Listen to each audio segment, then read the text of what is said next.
Я представляю супербой вечера.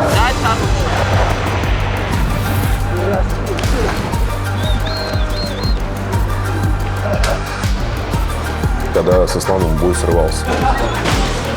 5 минут и я, да? У Хукера вообще шансы какие-то против себя видишь?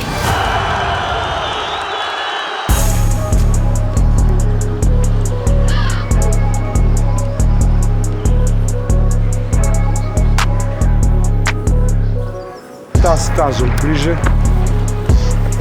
Вот того. Удержи вверх. Раз, сюда.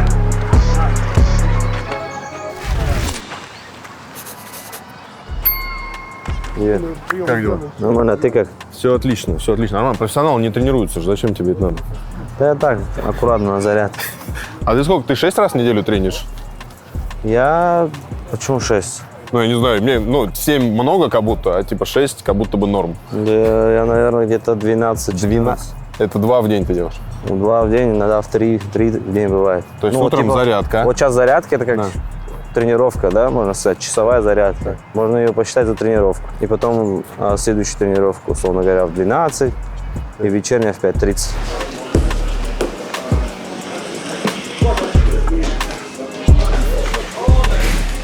И ты при этом сколько спишь? Ну, я сплю, вот смотри, я зарядки пришел, позавтракал, уснул. Да. С обеда пришел, пообедал, уснул. Так. С ужина пришел, погулял перед сном, опять уснул. Ну, где-то все вместе я сплю, наверное, 9 это ночью. Нет, даже 8 часов ночью я сплю. И где-то 2-3 часа днем. Ничего себе. Ну, это неплохо. А в остальное время ты как находишь там, не знаю, промежутки какие-то, чем-то заняться, что-то поделать? Или ты чисто тренируешься, больше ничего не делаешь? Ну, когда мы на сборах, мы только тренируемся, и у нас прогулки, больше ничего нет. Но иногда после ужина бывает, нарды играем. А когда я нахожусь в городе, условно говоря, в Москве там, или у себя там в Краснодаре, я тренируюсь по 2 раза, и у меня остается время там утром, допустим, условно говоря, первая тренировка в 11:30. До 11:30 я свободен. И вечерняя в Москве в основном в 7 часов. То есть до 7 тоже время есть с кем-то встретиться, что-то сделать, ну там какие-то по своим делам. Из-за этого лучше всего уезжать на сборы, в горы. Чтобы вообще ничего не было рядом, да? Никто не беспокоил, никакого соблазна не было, никаких ресторанов, никаких там тачек и так далее. Никаких тачек. Это человек мне говорит, который, в принципе, каждый раз с разными, около разных тачек Ну, фоткается. я из-за да? этого, это в городе нас, а в горах какие тачки? В горы на ламбе не поедешь, да? Кстати, я поехал, и мне там прилетело. Ты куда поехал? Я на Эльбрусе на ламбе был. Кисловодск, Эльбрус, Америка. Блин, В в Америке Америке- как будто тяжело готовиться к бою в Катаре. Не, в Америке мне нравится готовиться. В России по питанию, по экологии намного лучше. А там хорошо, что тебя никто не беспокоит. А, типа меньше узнают. Пока еще.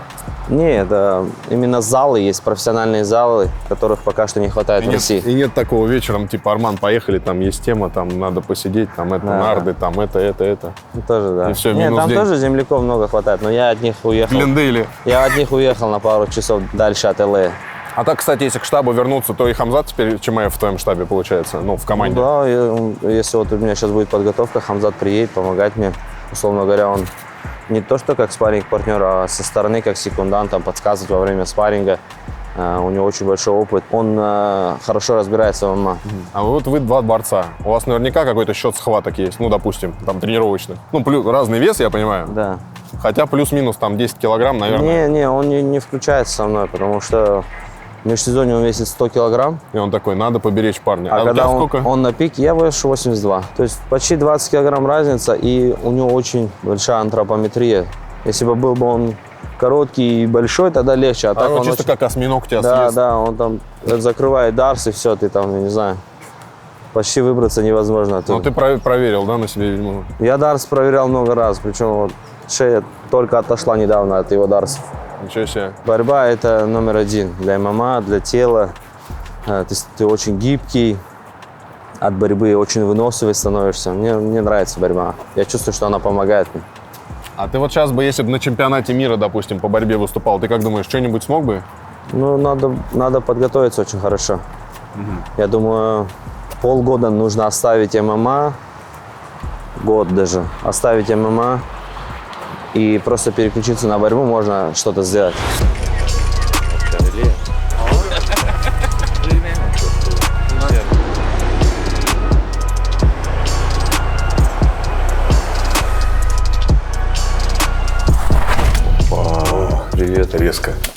расставались никогда.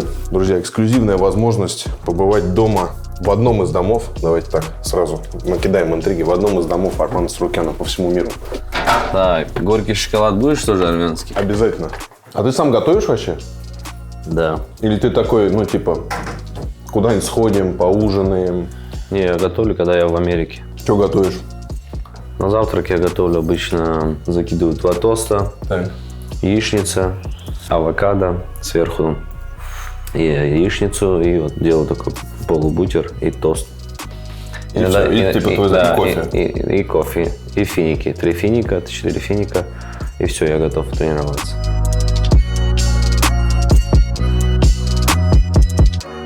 Восхищаюсь видом. Иногда по 2 раза в сутки. Чума.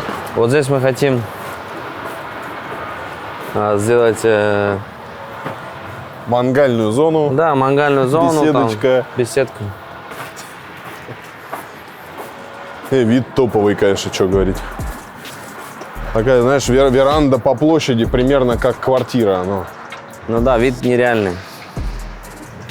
Здесь с утра аккуратно чашку кофе. А ты больше, кстати, вот такой вид любишь? Или какую-то Москву другую? Там, знаешь, такую старую, чуть такую советскую? Мне больше старая советская нравится. Мне нравится не вот новые вот эти постройки. Классическая архитектура. Классическая архитектура. Но вот эти дома мне нравятся тоже, ну, как выглядят. Мне не нравится все стеклянное. Ну да, как будто дом должен быть, знаешь, классическим домом. Да. Но в этом, в башне Федерации не смог бы, да, ты жить? Да смог бы, почему не смог бы? Если бы там бы предложили бы жить, я бы жил бы. Пока молодой. Не, ну не куришь там, да? Не окей. курю, не пью. Алкоголь вообще нет? Вообще нет. Там ну, вино, не, вот могу это там, там. допустим, если я где-то с родителями, там, где-то в Грузии или в Армении, там, домашнее вино, если будет, там, 1 бокал я выпью с ними. Но такого, чтобы там пить, я даже не вспомню, когда я пил. Ну, вот красное вино, там, домашнее, могу выпить. Ну, это и не вредная привычка, наверное. Ну, и то я только если отец рядом сидит, только тогда. Кальян, сигары, вот это. Кальян в там. жизни не курил, сигары. Вот мне нравится, как сигары выглядят, но их запах, вот сигареты, рядом со мной я не могу переносить запах сигарет. Да. Запрещаешь? Во-первых, одежда очень сильно воняет, и ну, мне не нравится запах. Ага. Вот. Девушки, которые курят, это вообще red flag. Так, все, вопрос. То есть вредные привычки мы у тебя не обнаружили пока, да? Какие бывают вредные привычки, кроме там алкоголя? Опаздываешь. Вредная это привычка? Давай. Ты, кстати... А ну? Я вспомнил. Так, давай. Моя вредная привычка, это я хочу за день, Да. за 24 часа выполнить задачу, как за 48. Условно говоря, у меня тренировка утром, и я назначаю 2 встречи, Так. и на эти встречи начинаю опаздывать, потому что меня на тренировке задержали. На одну встречу я задержался из-за тренировки. Да. Потом я задержался на вторую встречу из-за того, что я долго был на первой встрече. То есть ты не умеешь планировать? Я не умею планировать, и из-за этого я иногда опаздываю и очень беру много ответственности на день, если это не прям уж важные встречи, и могу, допустим, отменять.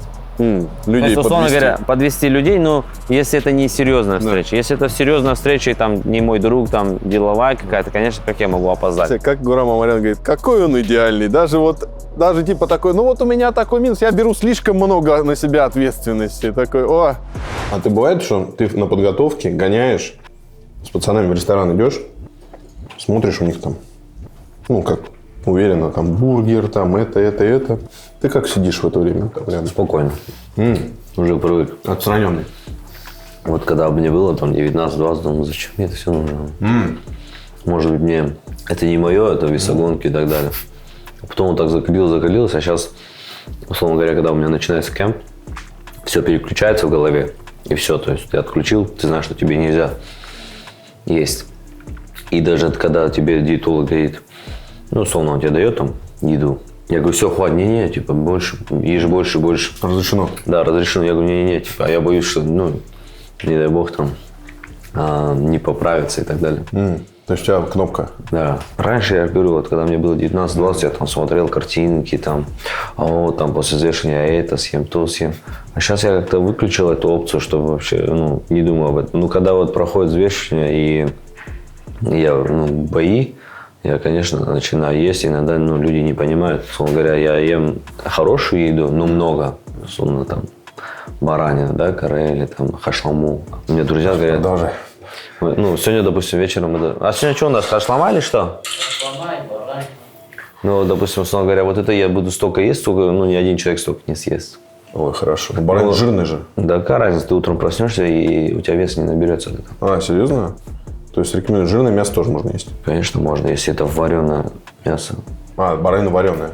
Да, хашлама вареная. А, неплохо. Не, это такого не набираешь. Вот когда мучное много, Карешечку взять, знаешь. когда там. хинкали, хачапури начинаю есть, тогда... По-аджарски взял штучки 4. Да, грузинская кухня, это, конечно. Я недавно хинкали, знаешь, какие видел? В Владивостоке я видел хинкали с крабом. С крабом. Это Да, уже издеваются. Здесь тоже. Но это не хинкали с сыром, с хинкали с грибами, хинкали там, не знаю, с креветками. А классические? Классические. Вот бараниной там с этим. Свинина, говядина, классические. Ты сколько можешь съесть? Ну, максимум, если вот так хинкали положить, там 20. Штук 35-40. 35-40. Это ты съедал? Да. А потом так, что с организмом происходит? Вот да ничего, пошел, час пробежки сделал и все. Час? Я вот сегодня знаю, что буду хорошо кушать. Я вот сейчас на Лужники поеду, час побегаю. Перед, да. То есть ты так себя мотивируешь? Такой, ну я наем потом, но сейчас мы пойдем Мне побегаем. надо отработать. Я, допустим, если я что-то поел, условно говоря, ночью, я пойду, вот здесь у меня есть парк напротив, 1,5 часа пешком. Ты думаешь, как я себя в форме держу? А ты был близок когда-нибудь к соскоку с карьеры? Нет. То есть такой, все, это уже часы. Ни разу, кстати, не думал об этом. И я боюсь больше всего этого. А вот сейчас, когда с исламом все это было? Нет. Я очень люблю свое дело, чем я занимаюсь. И я вот иногда анализирую, что мне вот уже 28, скоро 29 будет. И там через 7 лет, условно говоря, я должен закончить карьеру. И я думаю, как я вообще буду жить, типа. Не могу представить, как я буду жить без спорта. Слушай, а ты, вот это может триггерный какой-то вопрос, но ты помнишь свое состояние, вот когда с исламом бой срывался? Или ты в таком тумане, типа? Ну, сначала такой туман был, потом критика. Но я был готов почему-то. А ты читал все это, что ли? Не, ну я имею в виду, понимаю, что критика, а что мне там... Налетит. 100 тысяч комментариев читать сидеть, мне зачем это нужно? То есть я все понимал, и я был готов к этому почему-то, и я спокойно. Просто обидно было, что я столько тренировался, вот это думаешь просто в воду. Ну, значит, так должно было быть, и наше от нас не уйдет, если я достоин того, и если я также буду тренироваться профессионально и идти к своей цели, она никуда не уйдет. А ты про 35 лет сказал, что ты, ну, типа, как будто бы заканчивать в 35 лет такую планку. Это ты плюс-минус к этому готовишься?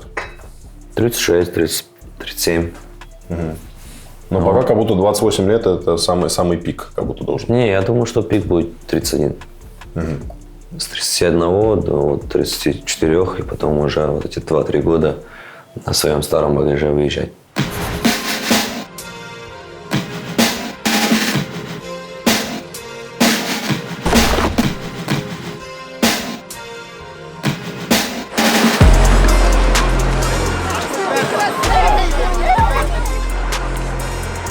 Возьми, бабушка 80. Я тебя на том турнире, Татьяна. Там записочка.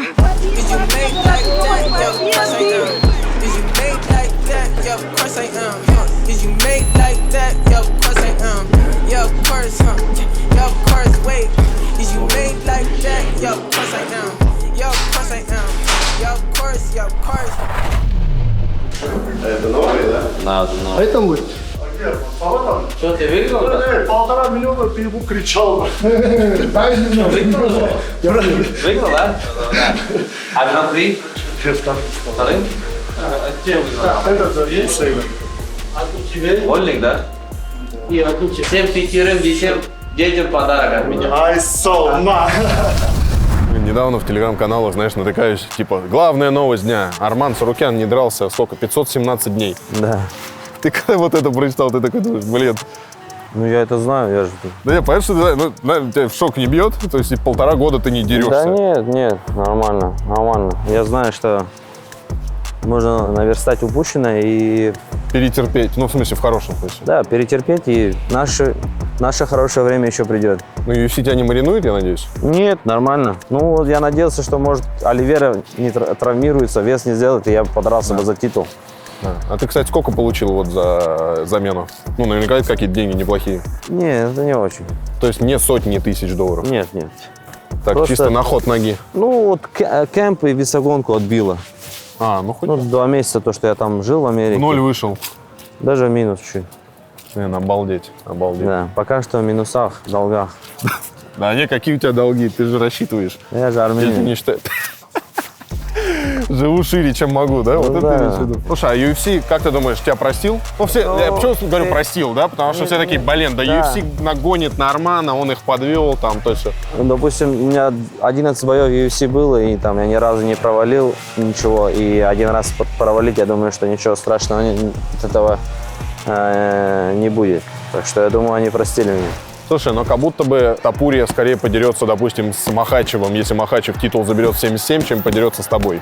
Да, я тоже так думаю. Ну, грубо говоря, нафига ему бой с тобой, где риски? Да, это правильное решение. Я думаю, что он оставит титул, либо сделает еще одну защиту в 70 килограмм и оставит титул, подерется с Махачевым, если он выиграет. Все так говорят, Махачев, он еще не выиграл титул. Пока уже, нет. Вот так вот уже. Не они то, уже что мы недооцениваем Мадалена, очень знаешь? недооцениваете, все вы недооцениваете, все. Так, ты что-то знаешь? Не, я не знаю, но Мадалена вообще не подарок. Della Maddalena and John Gooden. It is amazing. Во-первых, парень 77 килограмм, там чуть другая сила, другой удар. It's over. Во-вторых, умеет от сетки защищаться, то есть, и это бой, ты никогда не знаешь, как произойдет. Другой вес. Другой вес, да. This is the danger zone for him. И я бы недооценил и не загадывал бы так вперед сильно. А, кстати, Топурия хоть раз тебе писал, было у вас хоть какое-то минутное, секундное Да, общение? мы разговаривали, переписки? общались. Лично он... Ничего, нормально. Ты ему, допустим, говоришь, что ты со мной не дерешься? Не, он говорил, что там после этого боя с тобой буду драться и так далее. Вживую одно, а факту по воздух. факту воздух, да.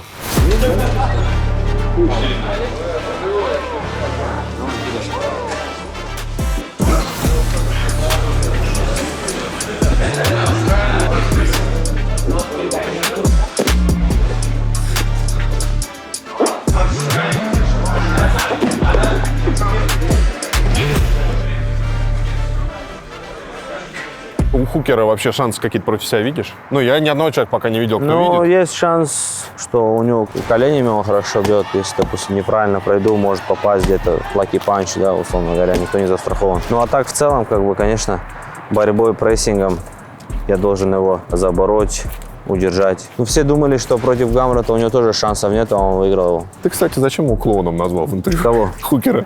Хукера, клоуна? А что, он не клоун? Хочу биться с Конором Макгрегором. Я хочу все, брат. То одно говорит, то другое, то говорит, подерусь, не дерется. Как я вам теперь? То он в июне хотел со мной драться, июнь вообще давно прошел. Сейчас уже ноябрь, он еще контракт не подписывает. Ну вот клоун, да. А у него выбор есть? Да у них у всех есть выбор, у нас только нет выбора. Нам что говорят, то и мы делаем. Бойцы из России, из СНГ, все бои принимают. Если, не дай бог, откажешься от одного боя, все, тебя там забанят. Подерешься через 3 года, 4. Была какая-то такая около инфа, что у тебя гонорары там по 300 тысяч, по 400 тысяч, ну, в этих пределах. Сейчас такая же история или ты больше уже получаешь? Нет, я больше не получаю. Больше не получаешь? Нет. Блин, ну это капец как немного. Как будто. Ну да, ничего не остается. То есть 300 ты получаешь. Не, условно это за говоря. победу. А, за победу. Ну, условно говоря, если ты проиграл, ты там заработал 100 с чем-то. Из них Налоги. ты сразу налог сколько? 70%? Ну, от штата 30. 30. Ну, 30 неплохо. Дальше тренеру. Там в итоге 50% срезается точно. 5 залу, 5 тренерам, 15 менеджеру. 2-3 месяца готовишься и выходишь на 0. Но если ты выиграл, ты, конечно, бонусом получаешь. Плюс мотивация. Но по сути ты в убыток себе как бы дерешься, как правило. Ну, плюс-минус. спонсорские, то есть контракты за счет этого и зарабатывают. То есть люди, а потом ты смотришь условно, да, я говорю, вот как кто-то боксирует за сильно большие деньги, вон Канело 125 миллионов долларов. Ну да, это бокс. И думаешь, блин, Условно говоря, через 100 лет UFC тоже такие гонорары будут. А что надо, вот, чтобы ты, ну, кроме титула, я понимаю, что титул дает Титул, там прирост, только титул. там все. Но титул это уже миллионные гонорары. В моем случае только титул. А у тебя, кстати, прописано уже это? Да, но безусловно, там нету завоеваешь миллионов. титул, Там нету миллионов. Все равно это не миллионы. Не миллионы, да, не миллионы, но если хороший бой сделать и быть в главном бою вечера, можно урвать, но все равно.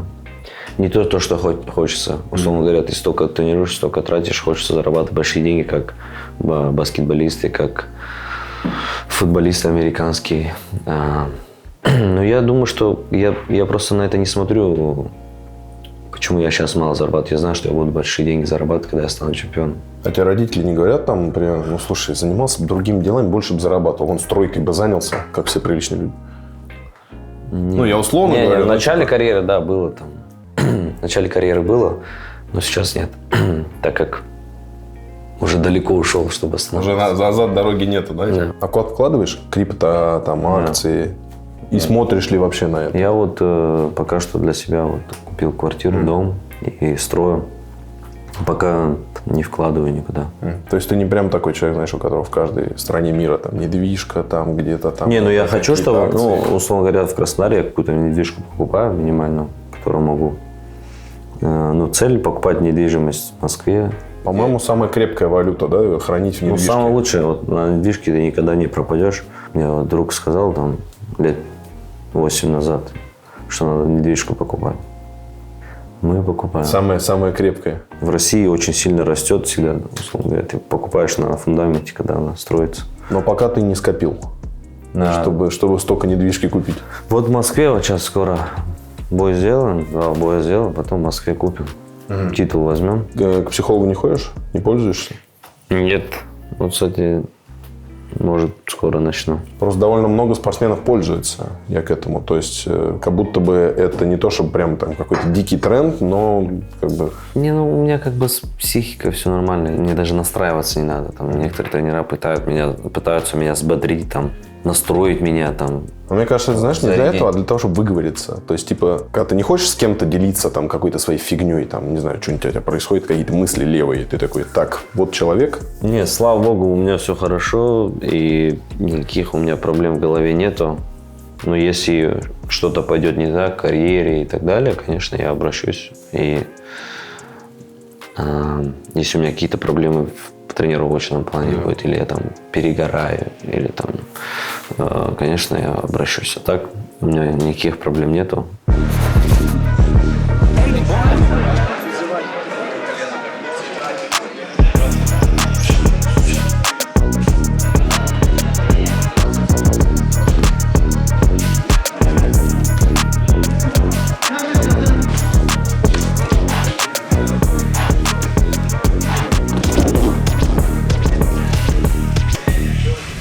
Знаешь, с чем сталкиваюсь в комментах? Все пишут, типа, непонятно, кто у Армана в штабе, кто главный тренер, кто вообще где. Но это, видимо, связано с тем, что ты какое-то время переехал там в США, начал там жить и тренить. У тебя кто сейчас в штабе? Главный тренер, там, я не знаю, кто спарринг-партнеры, кто в углу? Ну, допустим, главный тренер – это Парумпа, который в American Top Team. Так.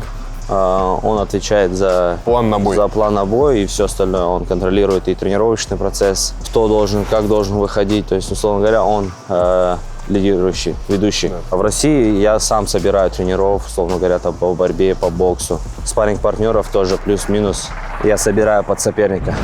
Да, отлично. Да, хорошо. Чуть присядь больше. И все нормально, все идет хорошо. Туда уходи? Да, уходи. Да. Он взять себе невозможно. Когда себя двигаешься сюда, он не возьмет. Смотри, вот ты вот здесь держишь. Вот здесь удержи, равновесие. Ты он куда хочешь, туда и бросишь. Давай. Хорошо очень. Опа, отлично. Ничего, это разминка идет пока у тебя еще. Снова вот так. Отдай снова голову. Да, вот так. Работай. Да. Отдай голову, так, работай. Когда человек сдалека проходит, лучше его контролировать руку. Прямой. Да, да, плечо опускаешь, он никуда не денется. Хотя база есть. Если базы не было, нельзя было говорить с тобой о этих вещах. У тебя хорошая база. Слушай, а ты, кстати, с детьми насколько часто общаешься? Ну, со своими. Ну, почти каждый день. Да, старшая звонит каждый день мне. Да, тебя- младшая чаще звонит даже. У тебя 2 девочки. Да, 2 девочки. Блин, счастливый отец, да? Да. Но прикинь, сколько денег надо. Да Ну, нет, хотя ты в курсе, что я... В Краснодаре не так много. Так это пока. Ну да, пока. Но у меня вот уже младшая, ой, старшая там. А им сколько? Ей 5 исполнилось, когда, ну, я думаю, какой-нибудь подарок куплю, чтобы она запомнила как бы юбилей. И мы пошли в этот Ван Клифф. А есть детские, маленькие там. Ну, Там еще и детский отдел да, есть. детский отдел. Я что жене говорю, что мы мимо Ван Клиффа пока не проходим, просто потому что там отдел есть. Там детский отдел, и она такая смотрит, говорит, там же цветочки, она говорит, эти цветочки очень маленькие, пойдем я тебе другие покажу. Пошла и вот нашла вот эти цветочки большие, прям которые, и именно там зеленый цвет ей. Она говорит, я только вот это хочу. Так, и ты смотришь ценник, там Ну там, да, там нормальный ценник. носит?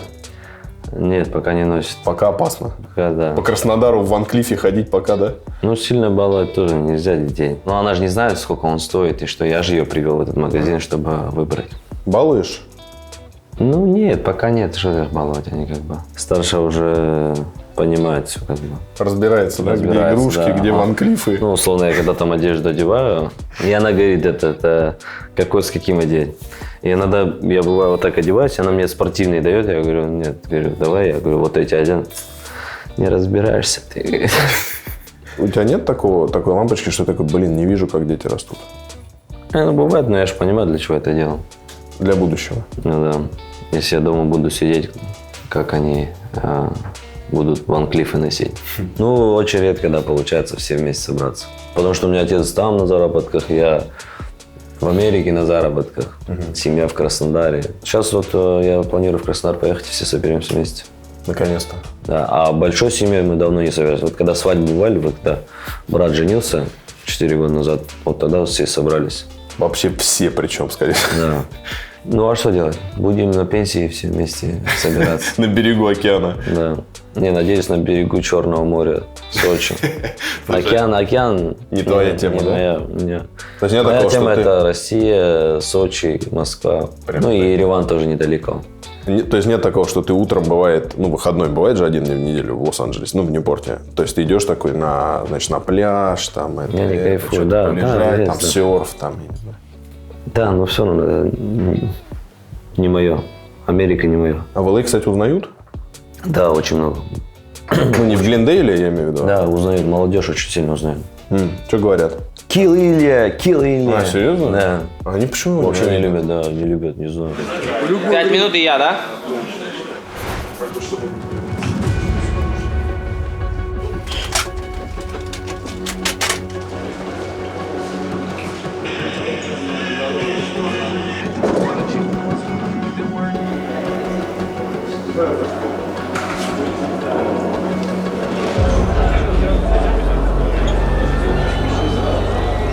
Итак, дамы и господа, спортсмены готовы. Я представляю супербой вечера. Приветствуйте! Бенсон по прозвищу Смув Хендерсон! А вот и его соперник. Вова Арман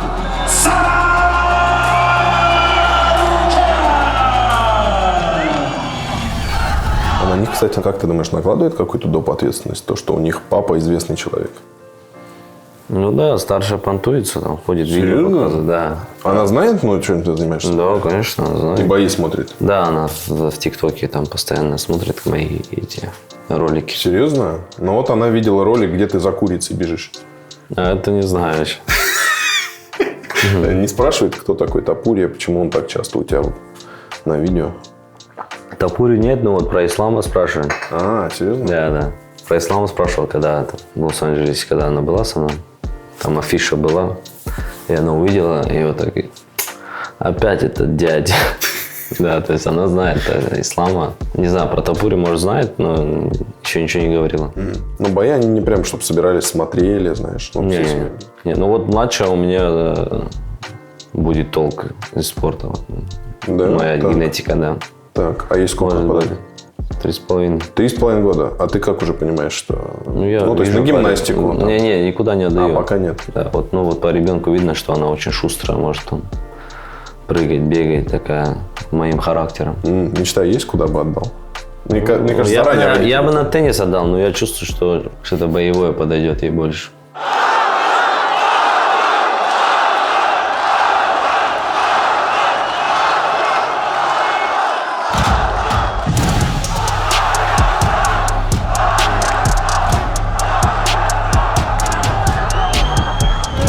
Вот, пытайся на маунте, спину отдаст он. Арман, тазом, распини его, вот. И давай пройди, давай.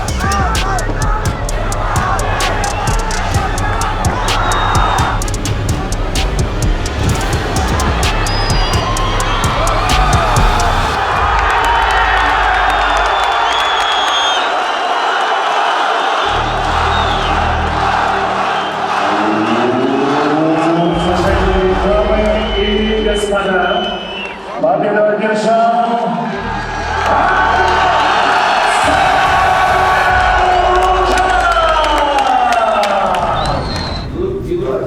In good shape, you're in good shape. Oh, thank you, man. Thank you. I still, yeah, I still train out every day. I wish I'm gonna look like you when I'm gonna be 41. Thank you, my friend. Thank you. I appreciate it. Практически точно у тебя бой в ноябре. Сейчас как самочувствие? На сколько процентов ты готов? Ну, я готов где-то на 70%, 75%. Я сейчас 2 недели провел сбор по вольной борьбе. Неделю вот, поборолся по грэпплингу и вот сейчас выступил. Я всегда в хорошей форме, но боевая форма это другая. Ты там 2 месяца отключаешься от всего, ешь только то, что тебе дают есть. Правильный режим, правильные тренировки, правильное восстановление. Из-за этого эти 25% надо нарастить. И у меня достаточно времени, чтобы быть в максимальной форме. Ну, как будто бы вот сейчас готовность прям очень неплохая, судя по там, движениям, по скорости. То есть ты... Ну, в борьбе я себя чувствую хорошо. Но когда не делаешь спарринги, первые 2 недели спарринги идут тяжело, потом ты в себя приходишь и идешь вперед. Какой у тебя прогноз на, собственно, схватку с Тайсумом? Тайсумов хороший, он очень крепкий. Из-за этого нужно его загнать, условно говоря, темп. Дать 5 минут темп, попытаться, чтобы он закислился, забрать спину и задушить сзади. А что-то было у вас сейчас? Он как что-то посерьезнел, когда в моменте ты ему в ногу прошел, ну, показал, что пройдет? Не, как бы смотрели друг другу в глаза. Я очень хорошо с ним общаюсь, очень уважаю его. Мы давно очень дружим. Первый раз, когда я приехал в Таиланд, он был уже там, уже был. У него 4 победы тогда было. Тогда, в то время, когда я начинал, просто увидеть UFC бойца, это было просто что-то нереальное. Потому что там 3-4 человека выступало в UFC. И когда я первый раз увидел Тайсумова и Зубайра Туфугова, я был очень счастлив, особенно когда я там поборолся с Зубайрой. То есть ты как в документалке сейчас, то есть ты с Хендерсоном поборолся, с которого бои ты смотрел, сейчас с Тайсумовым поборешься. То есть ты такой, знаешь, догоняешь свои мечты. Догоняю вот по грэпплингу. По грэпплингу догоняю и... Ну, конечно, основная задача это UFC. Так просто вышел, как бы шоу порадовать своих близких, друзей и тем более в России, как я сказал, очень приятно выступать, что все болеют за меня. Если бы Хукер сейчас твою схватку посмотрел, ну он посмотрит, скорее всего, ты бы ему что сейчас сказал? Я бы сказал, тренируй грэпплинг. Если сможешь. Да, если сможешь.